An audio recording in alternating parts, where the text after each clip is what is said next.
I think most people know Michael, but for those of you that don't know Michael, this is Michael from eSpark. And he's going to go over today our eSpark progress. Lost him, maybe. Oh, no, we didn't. That's his PowerPoint. From the beginning of the year until now. So using our beginning of the year NWA results and then our mid-year NWA results and correlating them to the eSpark Quest that were completed. So this will give you an idea of how your class is doing, how we're doing as a school is doing, and then how we're doing as a district. Nice. You can feel free to stop him at any time and ask questions because it's awesome. Thank you, Michael. Awesome. Thanks, Brenda. And thanks, K2 Group, for making this work this afternoon. I know we have until about 4:15, so we have the next 24, 25 minutes together. But I'm just excited. I met with the principals, Brenda, Jason, and some others about a month ago now. And we wanted to share this data with all of you in the PLC time. So thanks for making yourselves available this afternoon.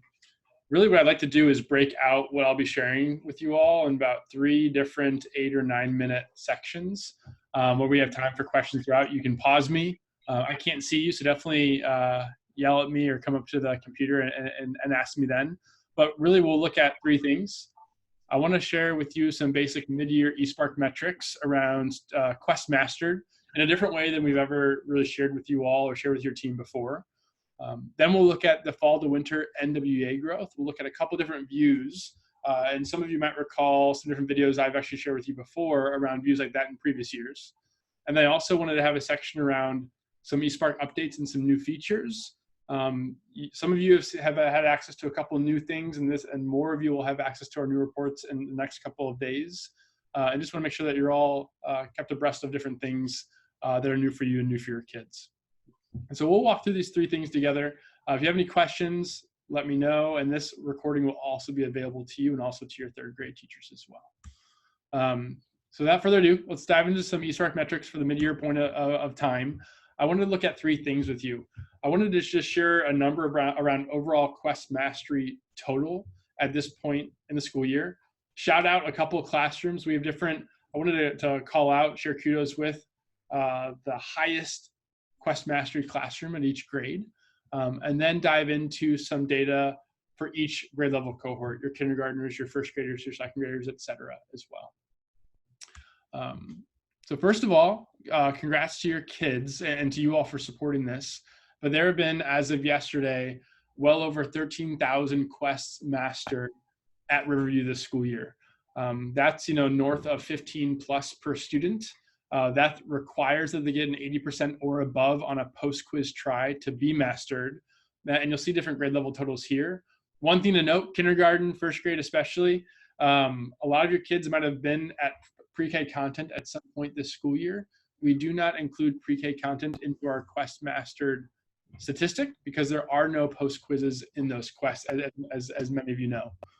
So great total, kudos to you all, and just great to see the mastery happening in your classrooms with the work that you've done to support that. So first, I wanted to share that with you. Excited to see where we'll end up by the end of the year, by late May, early June. Second, wanted to share some shout outs. I did this with your team as well about a month ago with the different principals. I wanted to just kind of celebrate a couple classrooms, one in each grade level, who's currently leading the charge with mastery in their respective cohort. So first, from our lower elementary grades, kindergarten and 1st grade, I wanted to celebrate Brittany O'Brien, you, and also Tracy Jones for kind of leading the charge right now in kindergarten and 1st grade with a number of quests mastered. And then also in our upper elementary classrooms, Valerie and Patricia in 2nd and 3rd grade. So kudos to you 4. There are a lot of high mastery classrooms at Riverview. I wanted to celebrate a couple of you right now. And special shout out to Tracy Jones, whose kids have currently mastered the most quests in the district at this point in the school year. I think you're around 700 or so, Tracy, so exciting to see that. Thirdly, around Quest Mastery, one thing we looked at with Brenda, Jason, your principals, which is brand new this year, is a look into where your kids are mastering content in eSpark. Not just that total 13,400 number, but where is that happening in your different grade levels? And so I wanted to just paint a little bit of a picture for you. One, this is just our kindergartners. We're looking at just the kindergarten cohort here. We'll look at 1st grade and 2nd grade and 3rd grade in just a moment. But I wanted to share with you the number of mastered quests at specific grade levels in each content area. So you'll see here among the kindergarten group, and again, we're excluding pre-K content from this, but you'll see that we have a high number of mastered quests in math and reading at a kindergarten level, where your kids are currently at, with you leading the way. But we also have a lot of mastered content at a first grade level, and even some at a second grade level. We just got, I think, our first mastered quest review at a second grade reading level. So just neat to see where that is right now, and also where we might end up at the end of the school year with regards to mastery at a kindergarten level, or in your kindergarten classrooms at various academic levels. What you'll see, and then we can pause for any questions once we go through the other two grades. What you'll see as you go up to first grade to second grade to third grade is we start to really see how eSpark is helping identify those gaps for your kids based off of fall NWEA and then also winter NWEA, and seeing where they're having success. So here's a look at your first grade team. Again, we've seen 5 different grade levels of mastered content in math, 4 different grade levels of mastered content in reading. So exciting to see both the kids that are getting support below level with this in their classrooms, on level, and also above level as well. And then just want to share it with second grade too, where we're at.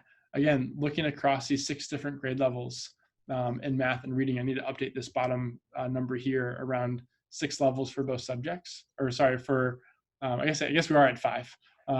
But for your second graders, seeing just the success they're having with this across K-4 in math and reading. I'll give you a sneak peek before I pause for some questions, but it was neat to see from your third grade cohort. Again, math, we're seeing the spread of 5 grade levels of mastery happening in those math classrooms at a third grade level, or in those third grade classrooms.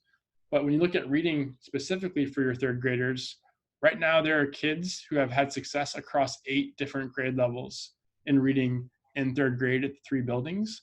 And so it's just neat to see how eSpark is fitting in to everything else that you're doing in your classrooms and supporting kids and extending what they're working on as well. So kudos to you for making space and time for this, for fitting this into your structure. And I think this is a great way of seeing success across these different academic levels for your kids. So we spent some time looking at this with the principals. We were excited to share this with you, as it's just a new look of the value this is bringing to your kids and how it's supporting them at different grade levels within your kindergarten first or second grade classrooms as well. So I'll pause. It was a little quick, but I do want to make sure we get through all of our content this afternoon. Any questions on the different metrics around overall mastery, the classroom celebrations, or also the look into the differentiation? I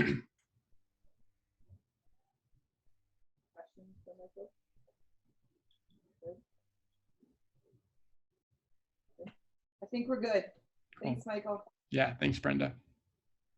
So we'll switch gears and look at more the fall to winter, excuse me, NWEA correlation. So as I think most of you know, we look at, we take your NWEA data to inform where your kids are working. And then we are able to look at a couple different analytics throughout the school year, both at the mid-year point as well as the end of year point, to draw some correlation between eSpark use, eSpark completion with their end results in NWEA.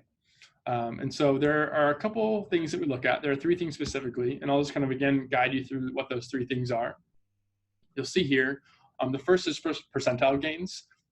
That really encapsulates everything that you're doing as a kindergarten teacher, as a K-3 cohort, as a second grade teacher. All the different programs, eSpark as a piece of that puzzle, where we look at how students perform in the fall and in the winter in math and in reading as a collective Riverview group. Then we look at the second metric around share of expected fall growth. As you probably know, every student, when they take that fall assessment, they're given an expected RIT score in the spring for their different domains, and we can see how students are progressing towards those expected RIT scores in areas within which they've used eSpark, what we call goal domains, and in areas within which they have not used eSpark yet, which we call non-goal domains.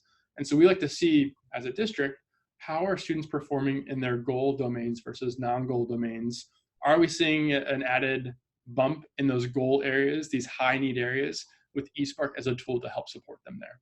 And so we'll look at that for math and reading as well. And then lastly, this third metric, growth correlated with eSpark usage. we take all of your kids and we just build a scatter plot for math and for reading based off of the number of missions or domains they've completed in eSpark against their change in percentile from fall to winter. And we just have to see, we put all the points on a graph, and then we draw a best fit line, a statistical best fit line based off of those points to see that as students complete content, are they likely to increase in their percentile gain from fall to winter. So we have some very positive data to look at with you, and just a couple of things that we can take away from this as a group as well. So first, we wanted to take a quick look at those overall percentile gains in math and in reading. The great news is that your students from fall to winter saw an increase in percentile, which means that they're outpacing their peers across the country. In reading, for example, if your kids were at the 48th percentile in the fall, the expectation would be that as a group, your kids would be at the 48th percentile in the winter and then the spring. And that would mean they've grown a year's worth over the course of the full year. This shows that in both content areas, they are outpacing their peers. And right now, your team, across everything that you're doing, has seen a stronger bump in reading slightly versus math, that 2 percentile point gain in reading over the 1 percentile point gain in math. But great news across the board, but interesting to see how that might correlate a bit to just in those quest mastered that we saw and that spread of impact we saw in the first section too. When we look at the goal versus non-goal comparison, the big thing that we're looking at as a refresher is how are students tracking towards the end of year WRIT expectation? This dotted line represents where they should be in reading and in math at the midway point of the school year. What we're seeing in both subjects right now is that in these high need eSpark goal areas, they are ahead of expectation as they track towards their spring WRIT scores in those domains within which they've already used eSpark.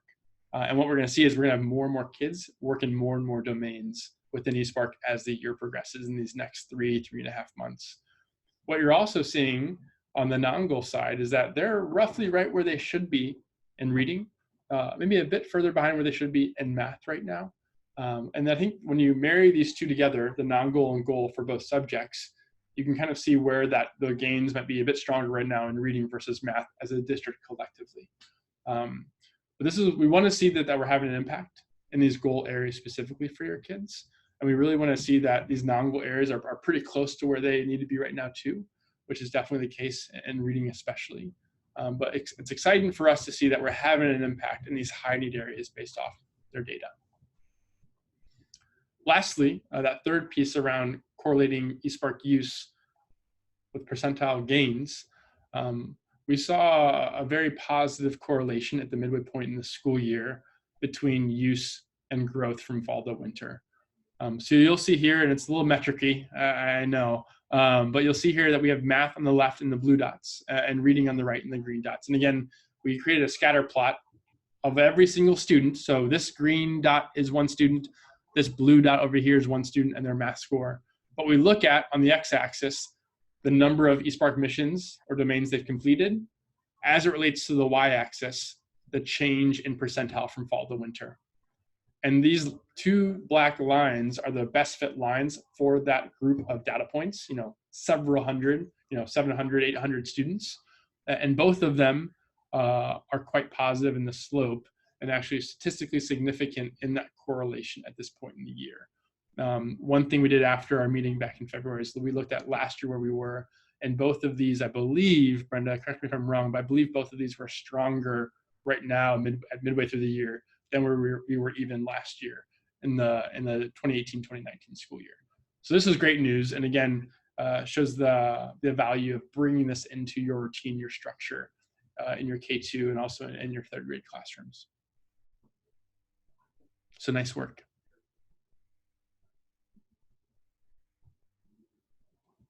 Any questions on those three data slides?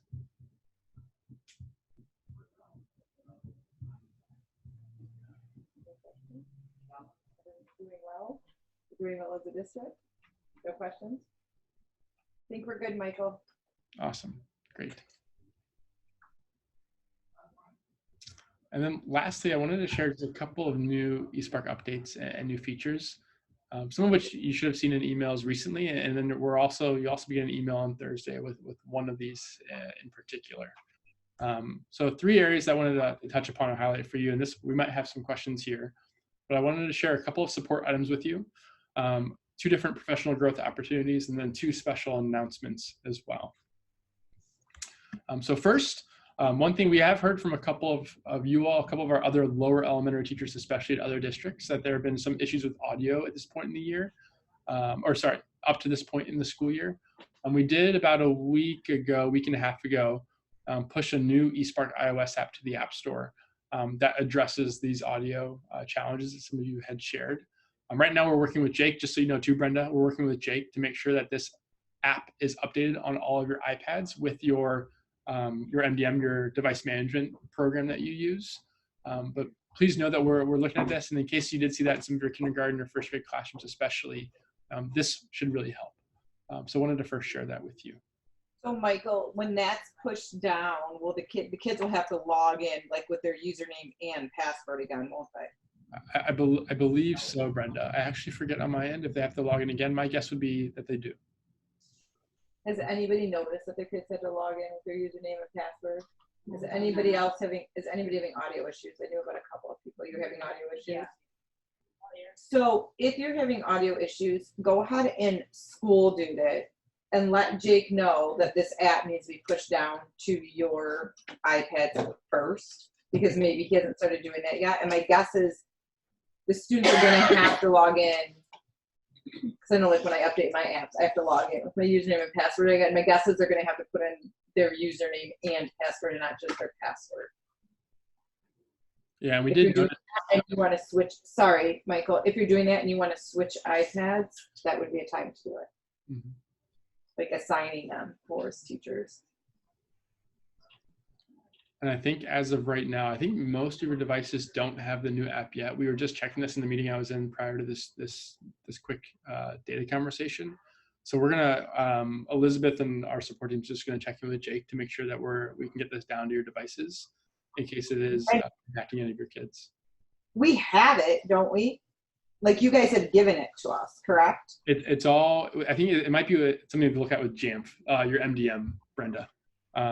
So it's available there. It's just about getting it to the devices. So we'll check with Jake and we'll include you, Brenda, on that as well. Okay, thank you. Yeah, no, perfect. And if once that's down, if you're still seeing any challenge with the audio, please of course let us know. You all are great with feedback, but let us know, because it definitely should be helpful for your kids that might need more audio support.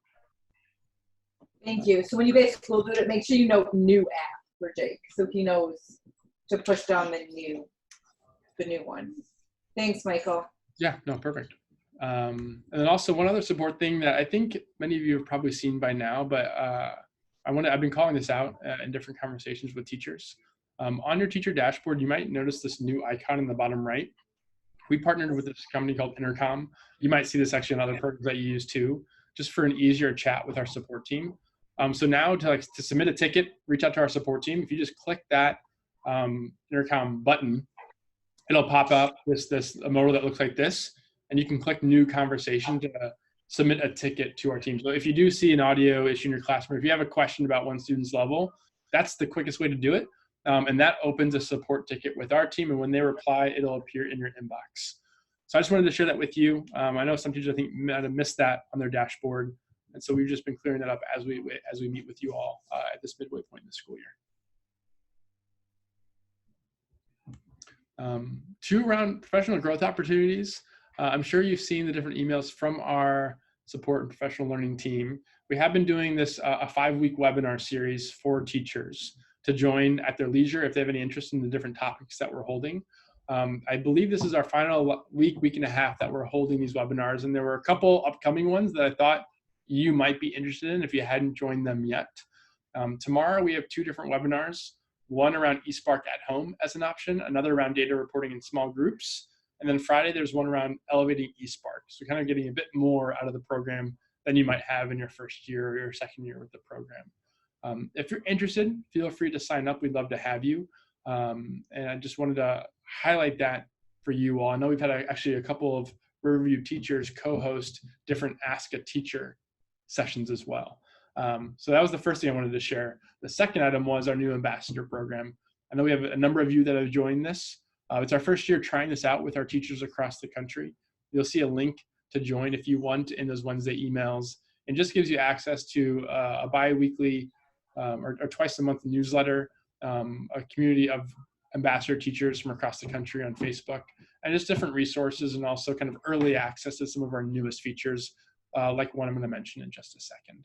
So we'd love to have you. I think we maybe have 6 or 7 right now across the district already. Michael, will those webinars be taped where somebody could view them later if that time doesn't work for them? Yeah, thanks for asking, Brenda. I should have mentioned that. When you get this recording, and I'll send you the slides as well, this link here is just linked to that webinar homepage. And everyone, if you don't want to join live or can't join live, I know it's also right in the middle of dinner time or getting home with your kids or just getting, debriefing from the day, you're able to access recordings from previous sessions as well. Awesome, thank you. Yeah. So 2 round special announcements. The first one is we have a new eSpark activity report where there's an email with information about this coming on Thursday.